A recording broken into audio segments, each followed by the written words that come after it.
छ। मेरो अलिकता कुरा फरक हुन सक्छ। धेरैजना साथीहरूले विकासका कुराहरू, दलितका कुराहरू, त्यसपछि विभिन्न कुराहरू गर्नुभयो। मञ्चमा बस्नुभएका छ दुईजना महत्त्वपूर्ण मान्छेहरू हुनुहुन्छ।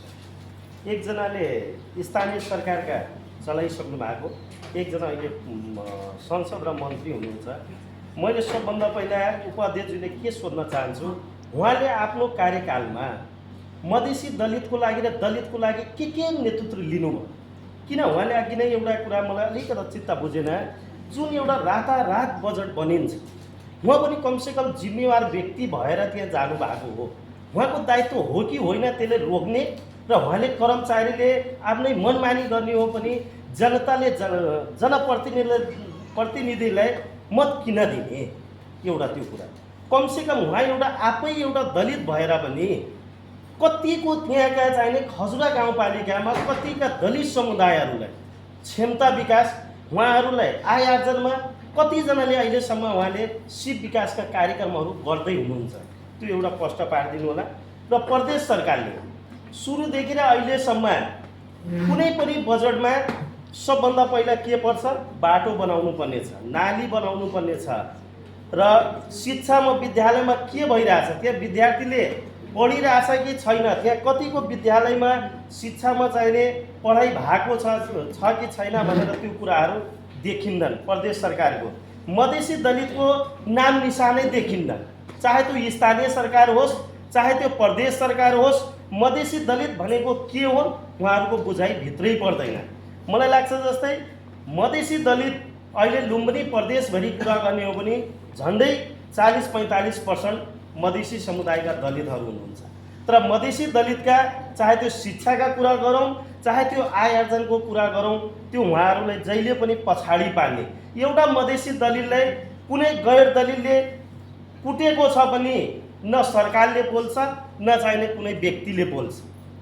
त्यसलाई हत्या भइहाल्छ, तर कोही गएर पनि त्यो पुलिस प्रशासनमा एउटा मधेसी दलितको आवाज उठाइदिने भनेर पनि कोही व्यक्ति हुँदैनन्।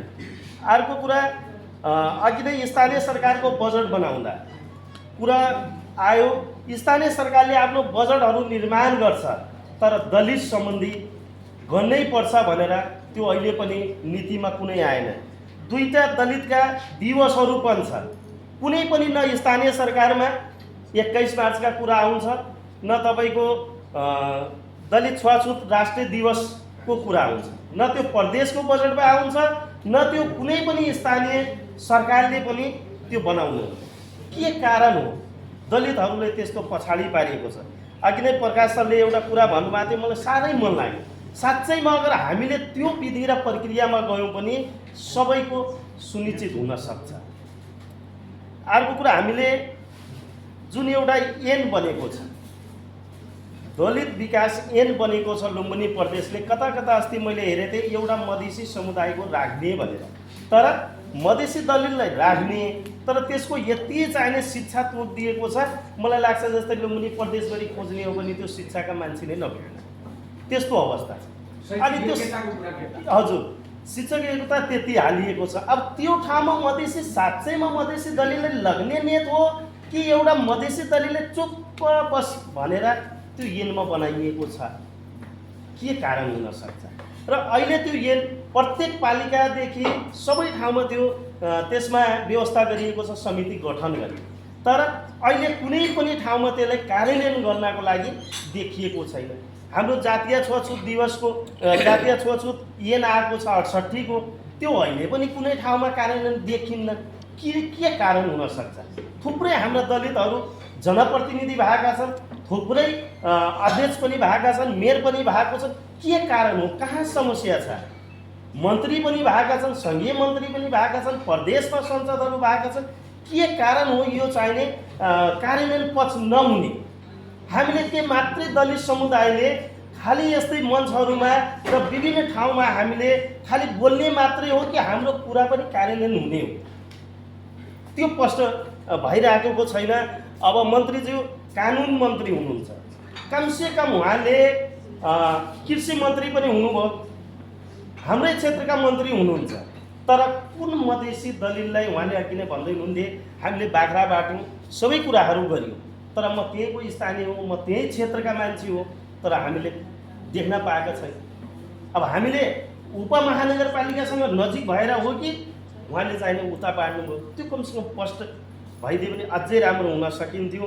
र उपमहानगरपालिकाको म्याडम जानुभयो, उहाँले थुप्रै कुराहरू राख्नुभयो कि हामीले यो गर्यौँ, तर उपमहानगरपालिकाको अहिले रातो किताब हेर्नुहोस् कुन लक्षितमा छ, महिलाको छ कि बालबालिकाको छ कि दलितको लागि छ, कति पर्सेन्ट छुट।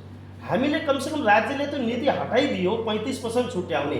मेरो सोच त हुनु पर्यो त कि मैले महिलाको लागि एउटा कार्यक्रम राम्रै हाल्नै पर्छ, बालबालिकाको लागि हाल्नै पर्छ, त्यो गर्न सकिरहेको छ। हाम्रै दलित वार्ड सदस्यहरू हुनुहुन्छ, तर उहाँहरूले बजेट बनाउँदा मैले थुप्रै ठाउँमा हिँडेको छु र गएको छु, उहाँहरूले बोल्न सक्नुहुन्न। ल यो बजेट तपाईँले वडा अध्यक्ष राख्नै पर्छ भनेर एकछिन हाउस रोक्नुहोस् न, उहाँले कसरी राख्नुहुन्न। एउटा जे भए पनि एउटा दलितको लागि त कार्यक्रम उहाँले राख्नुहुन्छ त, तर कुनै ठाउँमा पनि देखिन्न।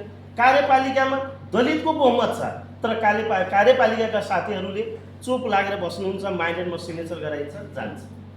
किन अहिलेसम्म यस्तो भइरहेछ? अघि नै प्रकाश दाइले भन्नुभएको दलितहरू जब निर्वाचन आउँछ त्यति बेला हामीले दलित कहाँ कहाँ छन्, कुन कुन क्षेत्रमा छन्, ल अब दलित एउटा सदस्य चाहियो, त्यसले खोज्नु पर्यो, उम्मेदवार बनाउनु पर्यो, उसले केही पनि थाहा छैन। त्यस्तो किन हुन्छ? बरु तयारी गरौँ न, त्यसले सबै गरौँ न। हाम्रो होइन, हामीले के सोच्नु भने न हाम्रो होस् न हाम्रो पार्टी कार्यकर्ता होस्, त्यो हामीले कुनै पनि काम गर्दा यो मेरो नेपाली जनता हो, यो मेरो चाहिने जनता हो, यसलाई कसरी मैले विकास गर्ने हो, कसरी मैले जसरी बाटो बनाउँदा हामीले पुरै बाटो बनाउँछौँ सबै मान्छे हिँड्छौँ, त्यस्तै हामीले त्यो विकास गरौँ।